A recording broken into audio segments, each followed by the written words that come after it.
Françaises, Français, mes chers compatriotes, la dégradation de notre niveau et de notre qualité de vie montre bien, hélas, la justesse de mes analyses depuis 30 ans. Si la France en est là où elle est, c'est d'abord parce que les politiciens de gauche comme de droite ont laissé se développer une immigration incontrôlée, une insécurité grandissante, un chômage massif, un fiscalisme oppressant, une dénatalité inquiétante et un laxisme moral dégradant. Alors même que j'ai vu juste, alors même que mes idées sont aujourd'hui reprises, alors même que je suis le seul à pouvoir réformer l'État, mes adversaires veulent donner de moi une fausse image et essayent de diaboliser les solutions de simple bon sens que je propose.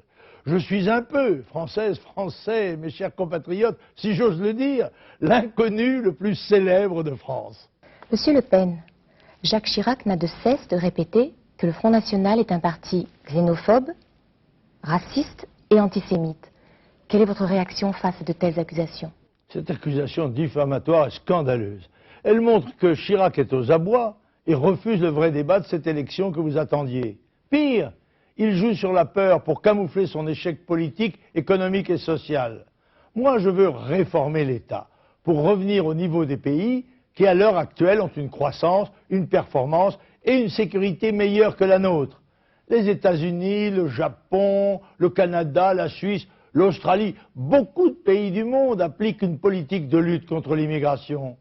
En France, lorsque je propose des solutions fermes et généreuses, je suis diabolisé. Et à travers moi, c'est vous qui êtes insultés. Ces accusations de racisme et d'antisémitisme sont insupportables. On voit bien aujourd'hui, à la lumière de l'aggravation du conflit israélo-palestinien, qui les méritait et qui les mérite.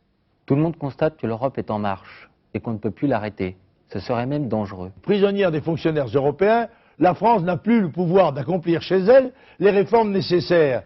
Et il faut donc sortir de l'Europe de Maastricht et de Schengen. Et c'est possible. Et si c'est possible, cela doit se faire. Ce qui n'exclut pas une vigoureuse coopération à l'intérieur d'une Europe des nations respectueuse de nos libertés et de notre indépendance. Déjà, l'Irlande, le Danemark, l'Italie et l'Autriche le demandent. Demain, d'autres la réclameront avec nous.